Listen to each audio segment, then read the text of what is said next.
এক মিনিট সময় দেন, সারাদিনও তো এখানে কথা বলতে পারবো। আমি মতিউর রহমান, শিবগঞ্জ ফায়ার সার্ভিসের কর্মকর্তা, ইনচার্জ। আমার আসা হয়েছে মাত্র 5 মাস। এই ফাউন্ডেশন আমি কেউ না, আবার কেউ। কিভাবে যে বিভিন্ন জায়গায় কিন্তু দেখবেন, শুধু এখানে না, রংপুর, তারপর অনেক জায়গা আছে, বিভিন্ন জায়গায় এ ধরনের প্রতিষ্ঠান আজ থেকে 20 বছর আগে, 10 বছর আগে, 30 বছর আগে হয়েছে। সেই প্রতিষ্ঠানগুলো এখন ইস্টাবলিশ চলতেছে। মানুষ শুধু রেজাল্ট চায়, কিন্তু এই রেজাল্টটা তৈরি করতে যে কত পরিশ্রম করতে হয়েছে এটা কিন্তু কেউ খোঁজ রাখে না। ফলটাই মানুষ জানতে চায়, দেখতে পায়। যার কারণে 30 বছর আগে যে প্রতিষ্ঠানটা তৈরি হয়েছে সেটার খবর কিন্তু কেউ জানে না। ঠিক এমনিভাবেই হয়েছে। আমিও কিন্তু মনে মনে খুঁজছিলাম যে এরকম একটা প্রতিষ্ঠান যদি হয় তো আমি যুক্ত হব। তার কারণ হচ্ছে আপনার যে আমাদের রাজশাহীতে একটা প্রতিষ্ঠান আছে একেটেড নামে। এই প্রতিষ্ঠানটাতে ওটা একটু ভিন্ন প্রতিষ্ঠান। সেখানে আমার কোনো সময় 1 লাখ, কোনো সময় 30,000, কোনো সময় 50,000, কোনো সময় 1.5 লাখ, কোনো সময় 10,000, এইভাবে দিয়ে প্রায় 5 থেকে 6 লক্ষ টাকা আমার ইনভেস্ট করা আছে। সেখান থেকে প্রতি মাসে আমি এখন কিন্তু আপনার 15,000 টাকা করে পাই। 15,000 ঠিক না, কোনো সময় আমি 19,000 টাকাও পেয়েছি, কোনো সময় 12,000 টাকাও পেয়েছি, কোনো সময় 10,000ও পেয়েছি। অ্যাভারেজে 15,000 ওই প্রতিষ্ঠাতে পাই। এখন এই 5 লাখ টাকা যদি ব্যাংকে জমা রাখতাম আমি, তাহলে কত হতো? 5 × 8 = 40, তাই না? খুব হলে আমি 3,500-4,000 টাকা পেতাম নাকি? সেখানে সর্বনিম্ন আমি 12-14,000 টাকার কম পাই না। কি কারণে?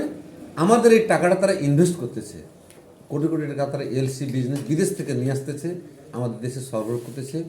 এই প্রতিষ্ঠানের 10-12টা সুপার শপ আছে। সুপার শপ তো জানেন, মুদি আইটেমের জিনিসগুলোকে সুন্দর করে ডেকোরেশন করে সাজিয়ে রাখা হয়।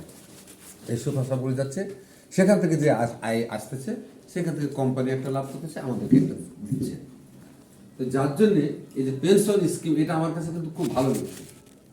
আর দ্বিতীয় কথা, আপনারা যেটা বলতেছিলেন, এই যে আপা যেটা বলছিল, আপনাদের মনে যেটা হেজিটেশন, আমি শুধু সংক্ষেপে বলবো আপনাদেরকে যে যখন দেখবেন যে কোনো প্রতিষ্ঠান আপনার যে আস্থার কনফিডেন্সের কথা আপনি বলতেছিলেন, এটা আপনাদের খেয়াল করতে হবে যে আমরা যুগে যুগে দেখেছি যে এখানে 2 লাখ, 5 লাখ, 10 লাখ রাখলে পারে 1 বছর পর দ্বিগুণ টাকা পাওয়া যাবে।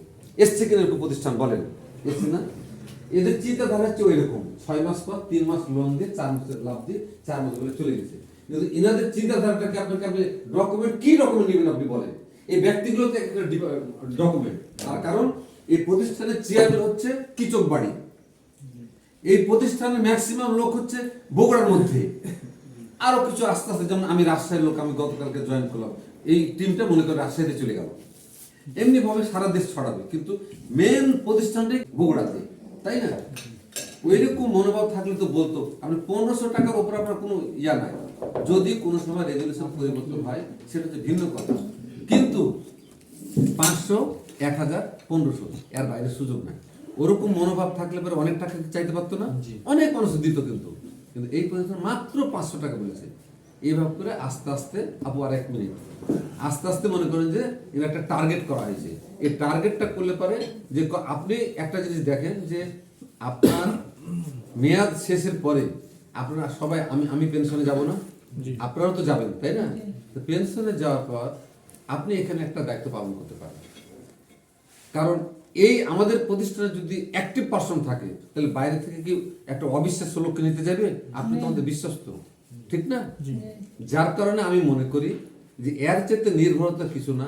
আর একটা ডকুমেন্ট বলি যে অলরেডি বগুড়াতে একটা প্রতিষ্ঠান চালু হয়ে গেছে, গ্লোবাল চাইল্ড স্কুল একটা চালু হয়ে গেছে, কিন্তু ঠিক আছে, এটা তো একটা নমুনা।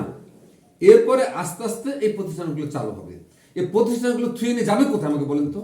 এই প্রতিষ্ঠান, লোক, ব্যক্তি এবং এই যে এক্সিকিউটিভ কমিটির মধ্যে যে লোকগুলো আছে, দেখেন তাদের ফিগারগুলো, ফেসগুলো, ব্যক্তিত্বগুলো, পরিচয়গুলো সবাই মনে করেন যে একটা আস্থার মধ্যে জড়িত। যার কারণে আমি মনে করি যে বললো আমাদের মহোদয়রা যে প্রতিদিন 17 টাকা, আপনি মনে করেন যে এই 500 টাকা আমি জলে ফেলে দিয়েছি। আজকে আমরা আপনাদের দেখেছি, আমি যেমন ফায়ার সার্ভিসে কিন্তু প্রত্যেক স্কুল কলেজ আমরা কিন্তু ক্লাস নিতে আসি, একটা মহড়া দেখাই। আপনাদের এখানে যখন আসবো, আমাদেরকে কি শুধু পানি খাইয়ে পাঠাবেন? কিছু কি বিস্কুট চা খাবেন না? বলেন। আমি যে সে বক্তব্য দেবো, ক্লাস নেবো, আগুন সম্পর্কে সচেতন করবো, একটু নাস্তা পানি তো দিবেন। তো তাহলে আপনার কি এই 200 টাকা খরচ হবে না? তারপরে যে কোনো মানুষ আসুক আপনার খরচ হবে কিছু। 15 টাকা কোনো ব্যাপার হলে বলেন, মনে করেন যে এই 15 টাকা আমি এমনি খাইয়ে দিলাম মানুষকে, প্রতিদিন আমি 17 টাকা খাইয়ে দিলাম, আমরা ধরে নিলাম না মতো, কিন্তু আখের আপনি একটা সুবিধা পাচ্ছেন। এই লংজিভিটি যে প্রতিষ্ঠানটা যেটা হবে সেটা আপনাকে দেবে, কিন্তু নিবে না আপনার কাছ থেকে, কখনোই না। আর যারা শর্ট টার্মে কিছু করতেছে তাদের কোনো উন্নতিও হয় না, তারা ওই ইটা ওটা করে নিয়ে চলে যায়। যার জন্য আমি শুধু একটা কথা বলবো, স্বপ্ন দেখুন, সাহস করুন, শুরু করুন, লেগে থাকুন, সফলতা অবশ্যই আসবে। ঠিক আছে? এই কারণে যে আপনি যদি কোনো কিছু স্বপ্ন না দেখেন তাহলে কখনো সেটা বাস্তবে হবে না। যে বড় বড় বিল্ডিং গুলো দেখবেন, এই বিল্ডিংটা কিন্তু কারো একবার কিন্তু অন্তরে কিন্তু স্বপ্ন কিন্তু সে কল্পনা করেছে, কিন্তু সে চিন্তা করেছে। এক একটা বিল্ডিং প্রতিষ্ঠান কিন্তু দুইবার করে হয় পৃথিবীতে। একবার তার মাথার মধ্যে তৈরি হয়, যেমন এই প্ল্যানে এইভাবে এইভাবে, যে মমইন প্রতিষ্ঠান আছে একটা, আগে মস্তিষ্কে সেই ব্যক্তি তৈরি হয়েছে, এরপরে বাস্তবিক স্ট্রাকচারাল আকারে সামনে হয়েছে। তারপরে আগে আপনাকে স্বপ্ন দেখতে হবে, আপনাকে এই প্রতিষ্ঠান স্বপ্ন দেখাচ্ছে। এখন আমার কথা শোনেন, স্বপ্ন দেখার পর আপনি চুপ থাকেন তাহলে কি হবে? স্বপ্ন দেখার পর কি বলছে? সাহস করুন। আপনার কনফিডেন্সে কম আসতেছে, আপনি একবার একটু সাহস করেন যে 17 টাকা আমি ফেলে দিলাম, মাত্র 17 টাকা। সাহস করলেন, এবার আপনি শুরু করেন। শুরু করতে বসে থাকলে হবে না, শুরু করার পর আপনি লেগে থাকুন। শুরু করার পর আপনি যদি 6 মাস কোনো খোঁজ খবর না নেন, কিছু না করেন, আপনার কিছু হবে? আপনাকে লেগে থাকতে হবে। যদি আপনার বাড়ির কাছে একটা প্রতিষ্ঠান এই কোম্পানি করে, তাহলে আপনি স্কুল করার পর পার্ট টাইম কিছু জব করতে পারেন না? যে ভাই আমি আর একটু সচ্ছলতা থাকতে চাই, আমাকে একটা কাজ দেন, আমি একবেলা কাজটা করব। দেবে না প্রতিষ্ঠান? বলেন আমাকে। তাহলে কি হলো? স্বপ্ন দেখুন, সাহস করুন, শুরু করুন, লেগে থাকুন। আর লেগে যদি আপনি থাকেন, এটা আল্লাহ তাআলার ওয়াদা, আমাদের না। আমি তো গতকালকে যুক্ত হয়েছি, আমি আপনাদেরকে বলবো না যে হন কি হন না, কিন্তু আমি বলছি এটা আল্লাহর ওয়াদা, যে আপনি যদি পরিশ্রম করেন আল্লাহ আপনাকে দেবেন। কোরআন শরীফে বলা আছে যে কেউ যদি আমার দিকে 1 ধাপ এগিয়ে আসে, আমি তার দিকে আরো 2 ধাপ এগিয়ে যাবো। ঠিক কিনা বলেন আমাকে? তো এই কারণে আপনি যদি লেগে থাকেন, স্বপ্ন দেখেন, শুরু করেন, হবে। আর একটা কথা আছে কি, যে বৃষ্টি সবার জন্য পড়ে, কথাটা শুনেন কিন্তু, বৃষ্টি সবার জন্য পড়ে, ভিজে কেউ কেউ। এখানে অনেক লোক থাকবে, সব লোক কিন্তু এখানে যুক্ত হবে না। আমার কথা মানে বুঝতে পেরেছেন? বৃষ্টি সবার জন্য পড়ে, ভিজে কেউ কেউ।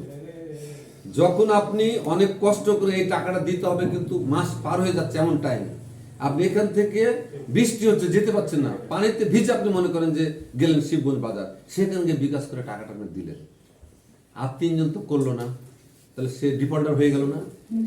একজন ব্যক্তি বৃষ্টিতে ভিজলো, এ কারণে বলছে যে বৃষ্টি সবার জন্য পড়ে, ভিজে কেউ কেউ। এটা অনেক মর্তবা কিন্তু এই কথাটা। এইরকম অনেক লোক আছে, তার মধ্যে কিছু লোক আসবে, সবাই আসবে না। আর সবাই কিন্তু সাহস করে বৃষ্টিতে ভিজতে পারবে না, ভয়ে তারা ছায়ার মধ্যে থাকবে, ঘরের মধ্যে থাকবে, বৃষ্টিতে অলসতা করে যাবে না। তো যারা বৃষ্টিতে ভিজার মতো সাহস রাখে, তারাই এই প্রতিষ্ঠানে যুক্ত হতে পারবে। এই জন্য আমার শেষ কথা হচ্ছে যে আমি মনে করি যে একটাই সূত্র আপনাদেরকে বললাম, যে লক্ষ লক্ষ টাকা নিয়ে অনেকে প্রতিষ্ঠান তৈরি করে, আর ইনারা করছে কি মাত্র 500 টাকা, 500 টাকা, 1000 টাকা এইভাবে আপনি জমা করেন, যে লংজিভিটি, এটাই আপনার কনফিডেন্স। আমি মনে করি এর চেয়ে বড় কিছু না। আশা করি আপনারা আমার কথা বুঝতে পেরেছেন। আমি আপনাদেরকে একটু বলবো যে আপনারা নিঃসন্দেহে এটা যুক্ত হতে পারেন।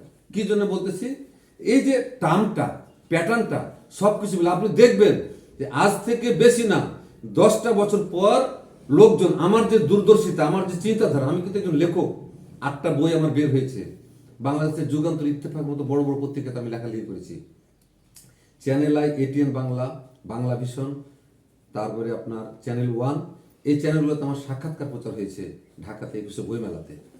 আমি শুধু এটুকু আপনাকে বলবো, এই বলে গেলাম আজকে এখানে, আজ থেকে 10 বছর পর মানুষ বলবে যে ভাই আমি সদস্য হতে চাই, আমি সদস্য চাই এই প্রতিষ্ঠানে। কি কারণে? তখন কিন্তু প্রকাশটা হয়ে যাবে, অনেক প্রতিষ্ঠান হয়ে যাবে, তখন একজন ব্যক্তি আপনি মনে করবেন যে এই ফাউন্ডেশনের সদস্য মানে আমি একজন গর্বিত সদস্য। আপনার কনফিডেন্সটা বাড়বে, আপনি পরিচয়টা দিতে পারবেন। যেমন উনি বলল যে আমি পুলিশ লাইন হাই স্কুলের শিক্ষক, আমি ফায়ার সার্ভিসের একজন সরকারি কর্মকর্তা। ঠিক এমনি একজন ব্যক্তি বুক খুলে বলবে যে আমি এক্সপ্রো ওয়েলফেয়ার ফাউন্ডেশনের একজন সদস্য। তাহলে আমি আপনাকে বলবো যে 10 বছর পর মানুষ নিজে থেকে আপনাকে যা বলবে যে আপা আমি হবো, এই জন্য আমি বলবো যে আপনারা নিজেরা করবেন, আপনাদের স্বামীদেরকে করাবেন, আগে নিজের সদস্য হন, তারপর অন্যকে করবেন।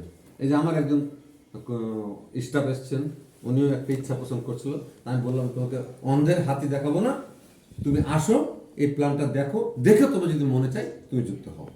যতটুকু আমি বুঝতে পেরেছি, এতে আমার মনে হচ্ছে যে নিঃসন্দেহ এটা বিশ্বাস করা যায়, আর এমনকি সদস্য হলে কোনো সমস্যা হওয়ার কথা না। আলহামদুলিল্লাহ, তাহলে সবাইকে ধন্যবাদ। আমার এই সংক্ষিপ্ত কথা যদি ভুল ত্রুটি হয় ক্ষমা করবেন, আর আপনাদেরকে বসে রাখার জন্য আমি ক্ষমা চাচ্ছি। আসসালামু আলাইকুম।